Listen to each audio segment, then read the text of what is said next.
Join your host, Maddie Roche, as she brings you into a community of fee-only financial advisors who are successfully building profitable businesses that serve the next generation of clients. Learn from innovative advisors whose unique stories will inspire you to dream big and take action on your goals. Are you ready to live your best life and help your clients live theirs? Then you're in the right place. Hello, and welcome to this episode of XYPN Radio. I'm Maddie Roche, your host. I'm excited to have XYPN member Brooklyn Brock, founder of Ellevate Advisors, a fee-only firm in Tulsa, Oklahoma, on the show with me today. Brooklyn is a third-generation CFP, and after several years of working at her family's Ameriprise office, Brooklyn got an itch to start her own firm. Brooklyn decided to do this a little unconventionally, however, in that she decided to launch a part-time firm. That's because Brooklyn is still working for fee-only advisors as a paraplanner, a position that's allowed her to gain deep experience working with her ideal clientele, which is financial planners, and get exposure to the area she's most passionate about, which is exit coaching. In efforts to combat imposter syndrome as she builds her business, Brooklyn hones her skills and has sought and achieved 4 different designations. Although building a part-time firm is a slow process, Brooklyn is thrilled with the way her firm is fitting into her life in the COVID era and how it's offered her opportunities she never knew existed. If you're interested in launching your firm in an unconventional way, this show is for you. Avocado toast, selfies, a mountain of student loan debt. Gen Y is anything but traditional, and with over 75 million people, it's a population you don't want to ignore. Learn more about how to serve this unique population in our guide called Attract and Profitably Serve Millennial Clients in Your RIA. Discover 3 key ways to tap into the millennial market and 6 things that they want from their financial advisor. Visit xyplanningnetwork.com/millennials for your free copy. You can find any of the resources we mentioned during the episode at xyplanningnetwork.com/284. Also, be sure to go to xyplanningnetwork.com/VIP to join our private group just for XYPN radio listeners. It's a community of advisors we've all been looking for that's there to provide support when we need it the most. Best of all, it's free. I encourage you to check it out. Again, that's xyplanningnetwork.com/VIP. Without further ado, here's my interview with Brooklyn. Hello, Brooklyn. Welcome to XYPN Radio. I'm so happy to have you on the show today. Hi, Maddie. It's so great to be here. Thanks for having me. Absolutely. Let's go ahead and get our listeners up to speed about who Brooklyn Brock is, what you've built. Tell us a little bit about yourself personally and professionally. Yeah. Man, there's so much to talk about. I feel like I'm always just mentally circling ideas and new thoughts and opportunities for my business. So I run a financial planning firm, but then I also work full-time outside of that, doing paraplanning and coaching for other advisors. So it's been a journey, and my husband works in my business with me, and we have a gorgeous little Yorkie puppy. We're always going for walks, and we love watching movies and playing board games. We're based in Tulsa, but I work with clients virtually. So one cool thing about me is we live in Tulsa, and it's amazing. It's the best little gem. I would say totally visit if you can. Oh, I love that. Awesome. Thanks, Brooklyn. And you have a lot of different angles to you and what you've built, because you have a really unique niche. But most importantly, and a conversation I really want to dive into today was your decision on when to launch, how to launch, and your decision to continue to stay employed somewhere else while you did it. Could you tell us a little bit, Brooklyn, about your decision to launch when you did? And let me just tell the listeners, Brooklyn launched right as COVID was hitting the United States. So Brooklyn, you want to talk a little bit about that timing and that decision? Yeah, funny story. So I was an XYPN member before I launched my firm because I worked for another advisor who was an XYPN member, and he thought we would get more SEO traction if we were both members with profiles. So he signed me up, and I attended the XYPN conference. I think 2019 was my first time, and I brought my puppy with me because conferences can be a little bit stressful. I'm kind of introverted, so my puppy helps me break the ice and make friends. And so we went to the conference, and Michael Kitsis was giving the main talk. I think something had happened with the presenter, and so he stepped in at the last minute, and he was talking about a number of things. And maybe it was even during the AMA session, he said, in answer to someone's question, if I could go back and launch a firm now, right? What would I launch? I would launch a financial planning firm with the niche of servicing financial advisors. And I was like, oh, that's such a cool idea. I wonder if anyone's doing that. I couldn't find anyone who's doing it. But that was one of two niche options that I was looking at because I wanted to start a business. I had been wanting to just build something for myself. It kind of runs in the family. I come from a family of entrepreneurs. So I was very mentally oriented towards building something, but I didn't want to be like every other advisor who starts a firm through XYPN. Like everyone is doing it and it's awesome, but I couldn't do it unless it was really mine.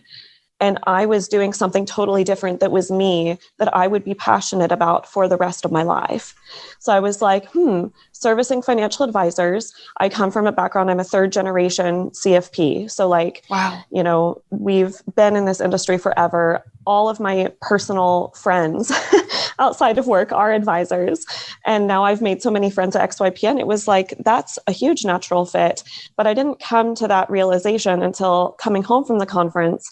I was kind of thinking I also have a huge background in international kind of thing. So I double majored in college in international economics for the business degree. My dad made me study that so I would have something that I could make money with. But my passion was French. So I've studied French and that was my second major and I speak French. And I've also studied Spanish and Italian and Japanese. And I really want to eventually move back to France. And so I was like, oh, that could be my other niche, is servicing the international clients, and they need so much help and I see so much opportunity there, but I've never lived abroad. I haven't experienced the things that those clients are experiencing. So even though I love it and I want it to be a bigger part of my life, if I'm really going to be true to myself and pick a niche that's really me and is my story and that I'm truly passionate about, it's got to be financial advisors. So that was 12 months ago that I decided to launch this firm. And so as I was going into the spring and COVID hit, it was actually something that I couldn't have planned better. It was the best thing for my business because I needed to get doing financial planning and exit coaching for advisors. I needed an exit coaching designation. And they were $6,000 to do it in person. And so they were hugely discounted because they were offering it online. So I could take that at a third of the price. So I got the CEPA, Certified Exit Planning Advisor. And that was amazing. So I did that in June of this year. And then I got to speak at 2 conferences this fall, which I wouldn't have the opportunity to speak at were they in person. Because I just started a business. I can't afford to travel the country. And I got to talk to advisors about exit coaching and financial planning for themselves and talk about this need and how important it is. And I couldn't have done that had the pandemic not happened. So yes, it's very much I work from my home office and I'm alone. I don't have I have a team. My husband sits at the desk next to me, and his sister actually is my virtual assistant. So we have a little family business going, and I get to have calls with them every week. So it's been a lot of fun, and I talk to them, but it's very much alone. So that side is hard, but the opportunities that have come from the pandemic, because I work virtually with my clients. So it's I can work anywhere in the world. I couldn't have wished for a better time for the pandemic to hit. Interesting.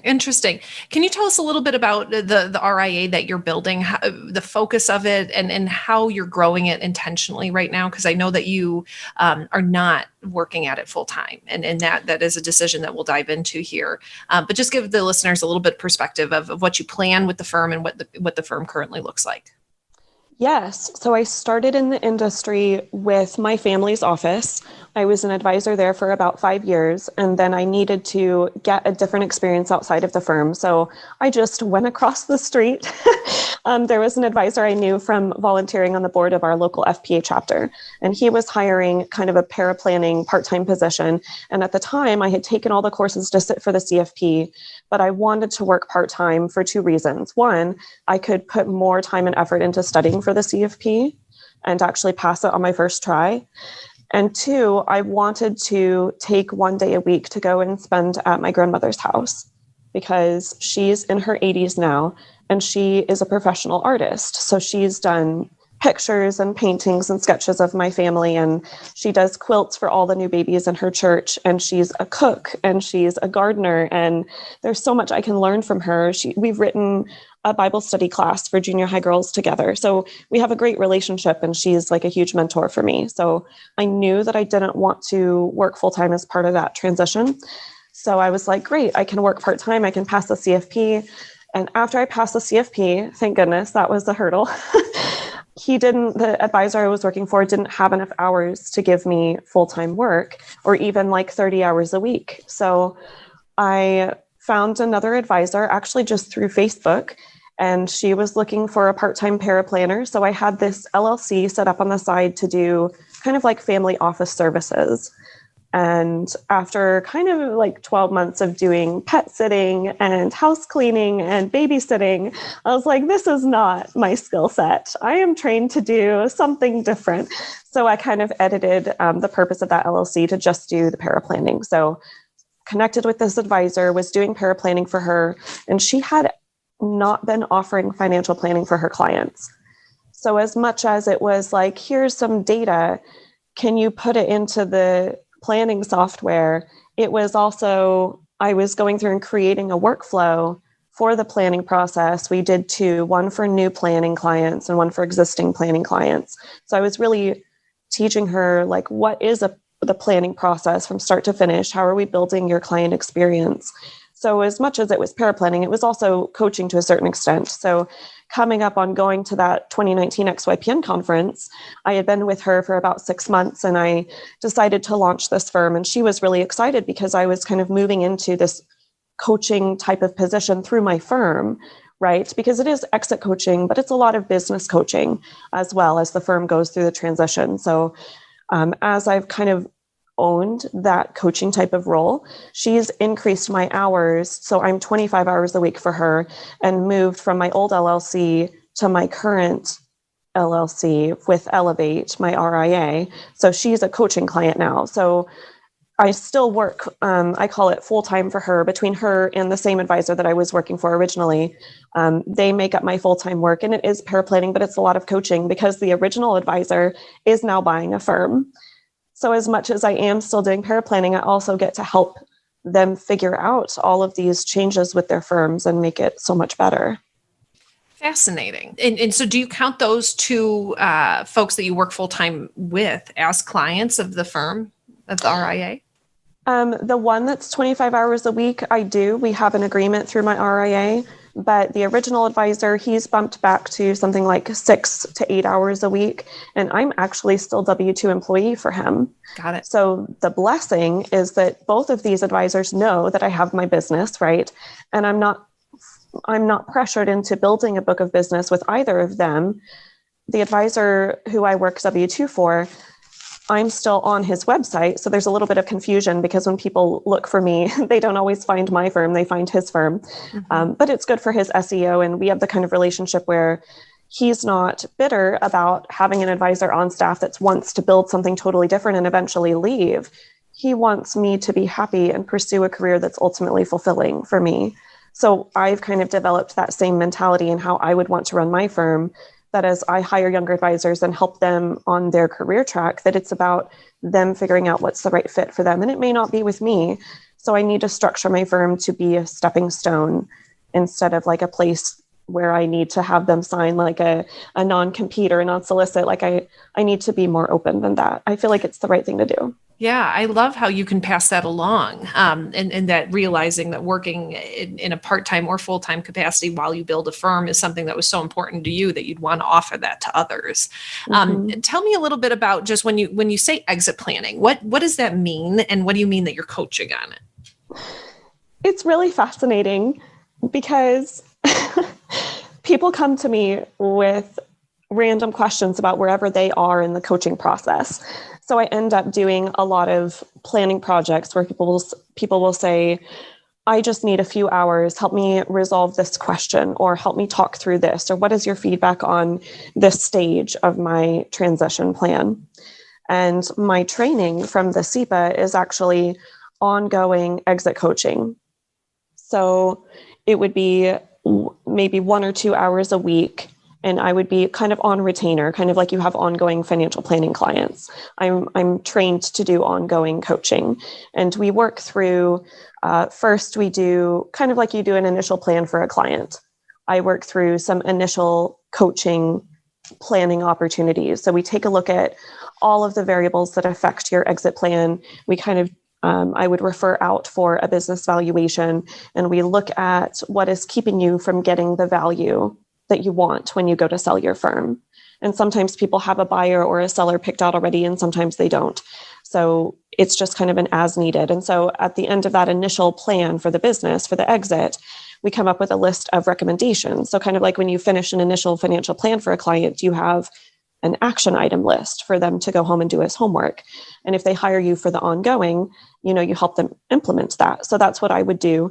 As far as the implementation, we move into the 12-week year. I don't know if people are familiar with that. It's kind of like a process of setting goals on a quarterly basis. And we would kind of move into that framework, and I would have calls with people who are responsible for different projects that are going to achieve the goal of the business transition. So usually we think of the seller needing an exit coach, but those are not the people who are calling me for the most part.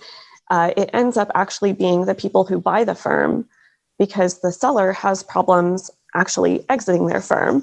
They want to stay on and keep doing this, and so they keep pushing back their exit date. And the buyer of the firm has a lot of problems with that, both from just a functionality standpoint, but also making the firm their own and being able to continue the growth of the business the way that they would want to build it. So they end up calling me and seeing the value in it. And they usually convince the seller that it's necessary, and the seller starts to have some buy-in on it, and we kind of go from there. But I think there's some value from both sides of the equation. And usually people don't come to me in advance where I can do the work that needs to be done a few years out from the exit to help them reach the value that they need to sell. Usually people come to me with just kind of an emergency project or question, and people can buy a few hours, or we have different options on that. But it's been interesting. This is still my testing it out phase, seeing what works and what doesn't. So we're kind of playing around with the idea of offering courses on an annually renewing basis, like review your exit plan, and then you submit it through the course, and we can review it for you and provide feedback. And then we'll remind you this time next year, hey, it's time to review your exit plan. Get with your continuity partner or your succession planning partner, review it together. And so it would be a few $100s for the course, and it would kind of give you some accountability and a process to follow so that you're doing your fiduciary duty for your clients, because I feel like that's really what it is. I'm not totally familiar with the SEPA designation. I'm wondering, is there a reason that you have the designation and that you have an RIA? Because it's striking me as, couldn't you just be a business coach? Like, do you need an RIA to do what you're doing? Yes. I think this is something that's really interesting, is that I made that decision when I launched my firm, because the exit coaching is actually much more profitable than the financial planning, and it gets a lot more traction with people. So I decided to go ahead and get registered because of my niche, doing exit coaching for financial advisors specifically, and not for just any business owner off the street. And the fact that I am doing financial planning with clients gives me the same kind of experience that my clients, my coaching clients, and my planning clients will be struggling with every day.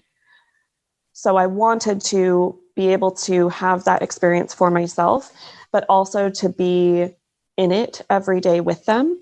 And I think it also goes back to when I was a financial advisor for other clients, whether they were Christian clients that I serviced through one firm, kind of the values-based planning for clients, or whether they were business owner clients. I never really had traction with these clients. Even clients of my family's firm who had been with us for generations, right? Like now we're serving the second or third generation of this family, and we get to know them really well. It never clicked with me. I never loved working with those clients. So that was part of why I picked this niche, because it gives me that spark of joy that I never had working with other kinds of clients. So I would say it's kind of like my experience studying languages. The only language that has really clicked with me is French, because I speak French, and it it passes through to me all of this knowledge about the culture and how stubborn French people can be and argumentative, but so passionate, and they love the beauty and the history of their country. And I love that. And I feel that when I speak the language. So when I go to work with financial advisors, specifically as my clients, that's the same kind of spark that I have. I know that it's right. It's like these financial advisors and I speak this secret language. And we just have this connection that goes so much deeper. So I feel like that's something that made me feel strongly about staying registered as an RIA. I think the other factor is that I believe that exit planning for advisors is the problem and financial planning for advisors is the solution. Yes, it solves the exit planning problem, but it solves so many other problems in your life. It helps you prioritize the relationships in your life and figure out what's working and what's not. And when you have the opportunity to be the client as a business owner, it helps you get your priorities in order. I've seen that in my family's transition as they've moved the business between generations, but then also my own experience working with a financial advisor. This is something that I believe financial advisors need. So I wanted to provide that. I didn't feel like I could just do exit coaching or financial planning. From my experience, they go so hand in hand. I couldn't do exit coaching without offering the financial planning. Fascinating. I'm interested in what your service model is and how many clients you have kind of filling each of those buckets, knowing, of course, that you're working on an outside position as well. Yes.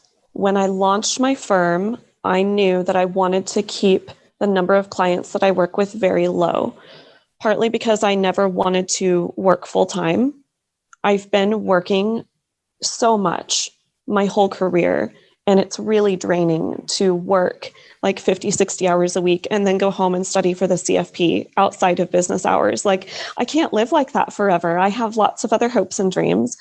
So when I thought about how much time I want to spend in my business, I knew that it was going to be like 30-ish hours a week, especially as we transition to having a family, starting a family in a few years. I knew that I couldn't do more than 40 hours a week. That would be my max. So I'm keeping the number of seats on my bus at 50, and that's between the exit coaching and the financial planning. In keeping my hours lower, I knew that I would have full-time work outside of my business to support it, and that would be reducing. So as my business grows and I add clients, I would not be doing as much full-time work in paraplanning outside of my business. And I feel like that's my goal, and I can do that now because we don't have a family yet. So as I set myself up to have that kind of lifestyle, I feel like it's really important to prioritize that because that's what I'm wanting to provide for my clients. That this is the kind of mentality of the intentionality and the health and balance and what you're pursuing and what makes you happy, and embracing that self-care first, putting yourself first as an advisor and a business owner.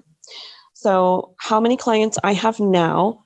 I have worked on a number of exit coaching projects for people. So my registration went through in February, and I really announced the launch of my business in June after I got the SEPA designation.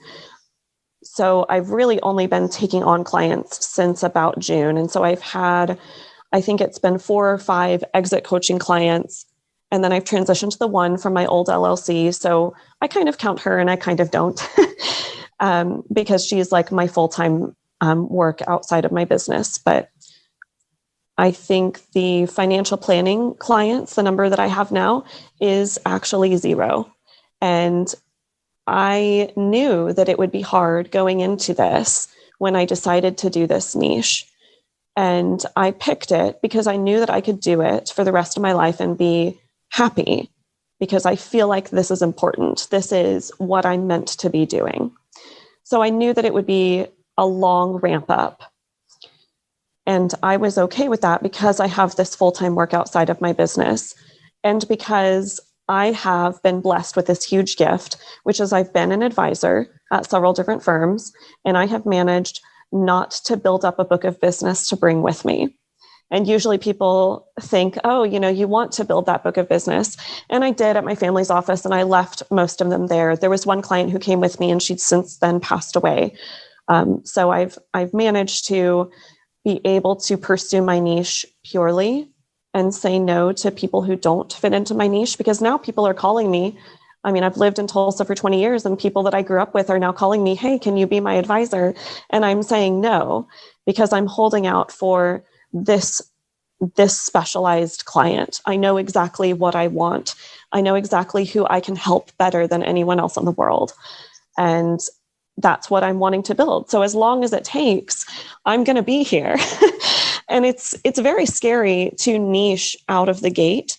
I would say this is something that is talked a lot about at XYPN. And you sometimes hear that people will say, well, just open your business and you'll figure out your niche as you go. And I couldn't do that. I've kind of told you how I got started. And so I niched from the beginning. And so when I see the presentations on kind of the average growth numbers, I know I'm going to be behind that because I didn't have any growth in the beginning because I was saying no to a lot of people. So I know I'm going to be behind the curve, but I have this business to support it. And the exit coaching is having a lot of traction. But I think it's also a difference in the industry. The industry is changing. So when you think about the traditional advisor, older white guy, kind of grew up in this transactional advisory investment focused business, they are not likely to be the values-based life planner that you see among a lot of XYPN members. But I think that is where the value lies. Everyone says that, and it's really celebrated. That's one of the reasons I love XYPN. And I am a product of that. And the advisors that I'm talking to, I have had several prospective client calls for the financial planning, and they're all younger. They're not the traditional advisor that I was thinking of when I launched my business. So it kind of takes me back to the drawing board. And I'm so astounded that something that couldn't have been possible for this older generation is possible for us, that we can break down the barriers, reach out and ask for help on building our amazing, wonderful life and getting feedback on how to do that. You can't do it on your own. It's a process of working alongside someone else who helps you see yourself in a different way and find your strengths and your weaknesses and build that better life that you're always wanting. Yeah. So this is something that advisors and XYPN member advisors are kind of primed to think about their business that way. So that's something that's really exciting. I think it's not the average advisor that's going to reach out for the financial planning, which is crazy. I mean, there are 300,000 advisors in the United States, and most of them are not going to hire me because they mentally can't make that leap. Yeah. And those are the ones that need the most help, I would say. But there's so much opportunity with all the advisors that are coming in to build a better life and a business and to serve their clients with more intentionality.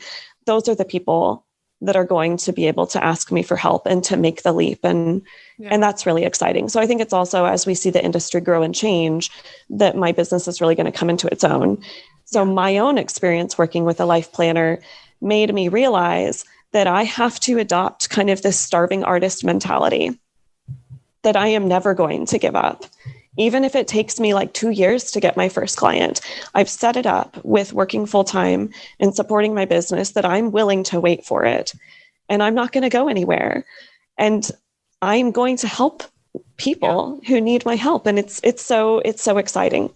It is. And Brooklyn, I so appreciate your energy, and I, give yourself more credit because you do have more than, you have taken on your first clients and they've been project based in a space that's really underdeveloped in a lot of ways. And what I so appreciate about your story is that, and what I'm trying to do with this podcast is really demonstrate the diversity of which people can enter and remain in this industry doing, as you say, what they love doing. And I think that that's so ideal that we demonstrate a number of different ways that you can come into this industry. And I think the intentionality around how you've approached building your business is really admirable. That the goal has never been to run a fast-paced, high-speed, crazy large RIA, but instead to do what's intentional for you and your family and really what you want to do, which is not work all the time.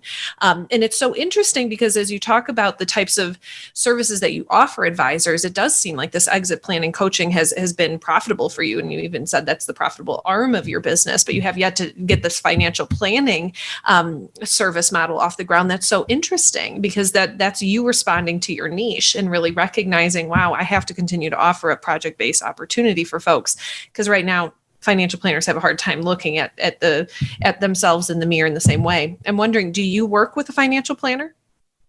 I do. Yes. It's been a journey to find the right planner.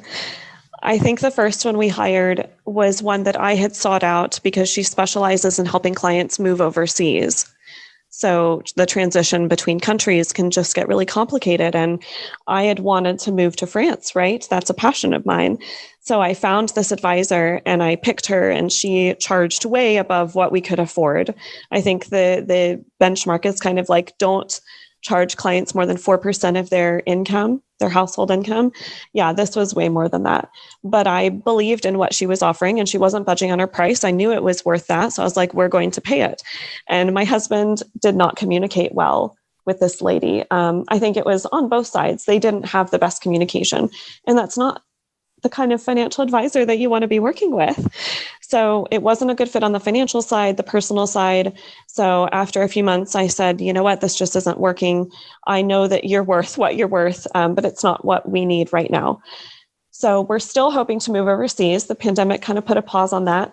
But the second experience we had was another XYPN member was offering life planning. He had just gone through Kinders of Oak training. He was offering it as just kind of a, let me practice on you, and you other advisors can go through the life planning process and learn it with me. So he did that for me and my husband, and that was absolutely amazing.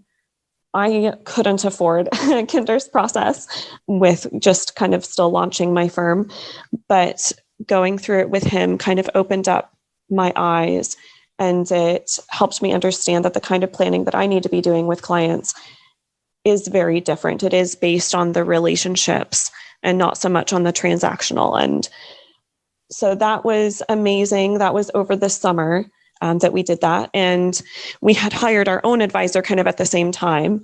And we chose someone who was here locally, and my husband and I knew him from before. It was one of my friends. So his input on making that decision was huge, but it's also someone who is buying out an older advisor. So his experience moving into an ownership position in his firm goes really well with my role as a firm owner, because he can kind of give me the accountability that I need on setting growth projections for my business, and the accountability on just looking at the numbers. To be honest, I hate looking at the numbers in my business. So I'm up in the clouds, like, I will believe in myself until my dying day, and I am going to serve these people. And then I go in for my meeting with my advisor, and my husband's kind of my CFO. So he'll put together the financial spreadsheets and everything, and we'll take a hard look at the numbers. And I need that so that I can be free to go out and build my business. So that's been huge for my husband and for myself. Just like, my husband's taken on all of the cash flow management for us, which I was doing before, which again, that takes my distraction. It's a distraction from running my business. I don't need to run the cash flow for our household. So my advisor has helped us sort everything out and provide the backbone that I need so I can go and live my great life. I love that so much, Brooklyn. I'm interested in kind of what you're seeing as a young woman entering into this industry, and who had an intro to this industry much earlier than a lot of folks did with the family businesses. How have you felt like it's been to be able to become? I mean, I know that you've know what you're talking about. You've got the designations. Are you finding it hard or challenging to sell yourself and your services in this space as it exists now? And do you think that'll change as this industry continues to evolve? That's an interesting question. People will schedule calls with me for a number of reasons. Like I was able to talk at the XYPN conference, and I talked about the technology that you need in the first year that you launch your firm. And I had mentioned that I work full-time on the side, right, to support my starving artist mentality about my business. And several people scheduled calls with me about that, whether it was to ask about working full-time while launching a firm, or to talk through their tech stack, or a number of things. And 9 times out of 10, part of the conversation moves into your work-life balance and what you're hoping to build, and having some accountability behind that, or having your spouse buy into and help you create this dream that you have. And it always goes back to, oh, I need to hire my own financial planner. And it's hilarious that people will say that on the phone with me. I don't have to say it. They know, they can see it. So I think it's been a really interesting journey for that to just happen naturally. And I find it so rewarding. Like, people will email me afterwards and tell me, oh, you changed my life. And I'm like, well, it's XYPN, really. I couldn't have done it without you. But yes, I mean, I just get to help advisors. Have you witnessed any sort of pushback to your age, to your gender in this space? As why would an advisor come to someone who may not have already lived through this transition that you're coaching on? Yeah, that's a fascinating question as well. So I am so sensitive to my age. Like, talk about imposter syndrome. It's even more difficult in my own mind, because I started as the grandchild in my family's business. So, like, talk about people not listening to your opinion sometimes. Yeah, that is something I am very used to. And I think that's what pushed me to get what's now 4 designations. Like, you don't need 4 designations to be a good advisor, but that's part of me overcoming my age. And I think it is, now that I'm about to celebrate my 30th birthday, I've never been so excited to get old.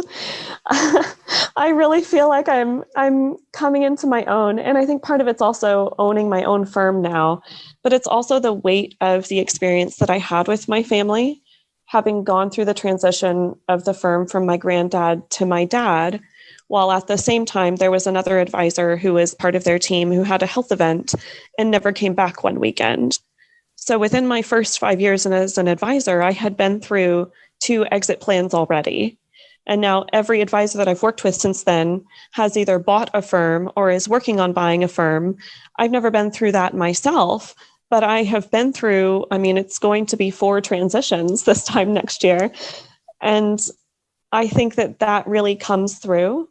And now that I'm having a lot more traction with the exit planning, it's not, people don't get sensitive to the fact that I mean, I do look so young. I look like I could be in high school. But when I talk about the stories and share the experiences, I think it's also interesting that I have gone through the process and the conversations of my dad's exit plan, because I think he would have wanted it to be me. He approached me about it, and we ultimately decided that it wasn't the right fit, because I have my firm now, and I'm not going back. He works for a fee-based firm, and I'm not going back to be fee-based. That's one of my non-negotiables. So, you know, I've kind of talked through those conversations, and that was really building my confidence that my dad finally saw me as an option, someone who's experienced success and has enough, I don't know what you would call it, enough know-how to actually be a valid succession planning option, that he recognized that in me. I'm not as self-conscious about it now, because I think other advisors see the same thing, that my experience and now my 4 designations and the fact that I've launched a firm, it all comes through. Mm-hmm. I don't worry about it as much. Yeah, absolutely. I'm interested in your decision to keep it as a family office and employ your husband through this firm. Not everyone wants to work with their partner, let alone could work with their partner. What's that like? I had the most amazing experience working for my family's office. I think working for a family business is one of the most special, amazing opportunities. It's life-changing. I wouldn't trade that for anything in the world. And when I left my family's firm, that was one of the most difficult decisions that I ever made. Having those 5 years working alongside my dad and training under him, it changed me. And it was beautiful. It was like, again, sharing something special that you can't put into words. And now I don't have that working with my dad anymore. Now we're just like father-daughter, and It's different. So I knew that I wanted to have a family business. So when I was launching my firm, my husband's also graduating with his MBA this December. Yay!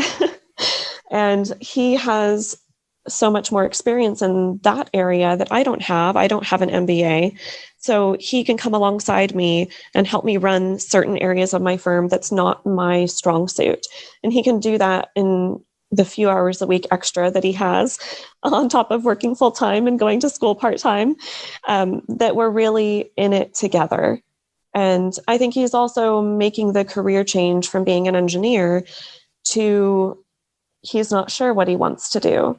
So as we start to test out, he's figuring out what he enjoys. And there may be a future for him at my business, depending on how quickly, clients want to work with us and we grow. And that there may be an opportunity for him to work with me in this firm long term. I mean, he's interviewing and a number of things, but he's just trying to find where he fits. And I hope that that's with me, because I want the same thing with him that I had with my dad.